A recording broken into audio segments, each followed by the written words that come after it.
മക്കളെ, ഹിന്ദി ലെറ്ററിൽ ച പഠിച്ചല്ലേ നമ്മള്. ഇനി ഇച്ചായാണ് പഠിക്കുന്നത്. സ്ലേറ്റും പെൻസിലും ഒക്കെ എടുത്ത് റെഡി ആയിട്ടിരുന്നു. നമുക്ക് വേഗം പഠിക്കാം കേട്ടോ. ഇച്ച ഇച്ച എഴുതുമ്പോ എല്ലാരും ഒന്ന് ശ്രദ്ധിക്കുക. കണ്ടോ, ഇതാണ് ഇച്ച എന്ന് പറയുന്നത്. ഇതെന്താണ്? ച ച. ഒന്നും കൂടെ കാണിക്കാം. നിങ്ങൾ ഓർക്കും ഇത് പാടാണോ എഴുതാൻ എന്നൊക്കെ. പാടൊന്നുമില്ല കേട്ടോ മക്കളെ, വേഗം എഴുതാം. നമ്മള് കണ്ടോ, ഇങ്ങനെ രണ്ട് സി ഇങ്ങനെ കൊണ്ടുവരിക. എന്നിട്ട് ഇതാ ഇതേപോലെ മോളോട്ട് കൊണ്ടുവരിക. എന്നിട്ട് നമ്മള് ഇവിടുന്നൊരു ഇങ്ങനെ കെറു വരയ്ക്കുക, വട്ടം വരയ്ക്കുക, ഇത് മുട്ടിക്കുക. എന്നിട്ട് ഇതാ ജസ്റ്റ് ഇവിടെ ഒരു വര കൊടുത്തിട്ട് ആ വരയെ കൂടെ മുകളിൽ നിന്ന് ഇങ്ങനെ ഒരു വര കൊടുക്കുക. ഇതാണ് ച. നമ്മൾ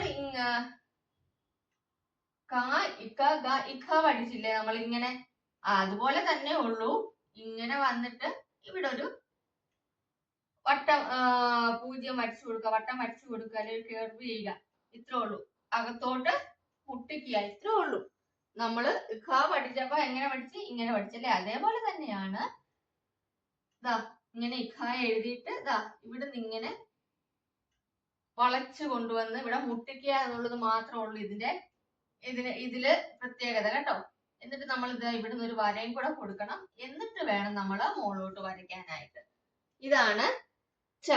ഇതെന്താണ്? ച. നോക്കിക്കേ, ച. ഇതാണ് ച. അപ്പൊ വേഗം എല്ലാരും എഴുതിക്കോ.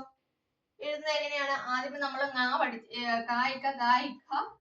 ഇക്ക പഠിച്ചല്ലേ എന്ന് പറഞ്ഞതുപോലെ തന്നെ ഒരു ഇക്ക ഇങ്ങനെ എഴുതുക.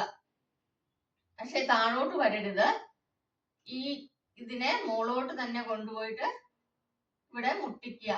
എന്നിട്ട് ഇവിടെ ഒരു ചെറിയ വര വരയ്ക്കുക. മുകളിൽ നിന്ന് ഒരു വര വരയ്ക്കുക. ഇത്രേ ഉള്ളൂ മക്കളെ. കണ്ടോ? ച ച ച.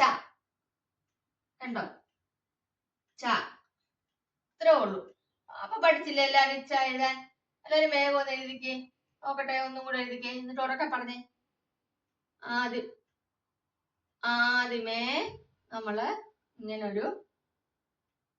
ഇങ്ങനെ വരച്ചു എഴുതി അല്ലെ. എന്നിട്ട് മുകളിലോട്ട് പോയിട്ട് താഴോട്ട് ഇറക്കരുത്. നിങ്ങൾ അതിൻ്റെ ഉള്ളിൽ തന്നെ ഇങ്ങനെ കൊണ്ടുവന്ന് ഈ മുട്ടിക്കുക. അത് കഴിഞ്ഞിട്ട് ഇവിടെ ഒരു വര വരയ്ക്കുക, ഇവിടെ ഒരു വരയ്ക്കുക. അത്രേ ഉള്ളൂ. നോക്കിക്കേ, ഇച്ച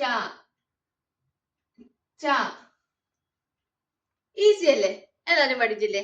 അപ്പൊ വേഗം എല്ലാരും ഇരുന്ന് എഴുതി പഠിക്കുക കേട്ടോ. പഠിച്ച കാര്യങ്ങൾ കമന്റ് ചെയ്യുക. അടുത്ത ക്ലാസ്സിൽ കാണാം. ബൈ.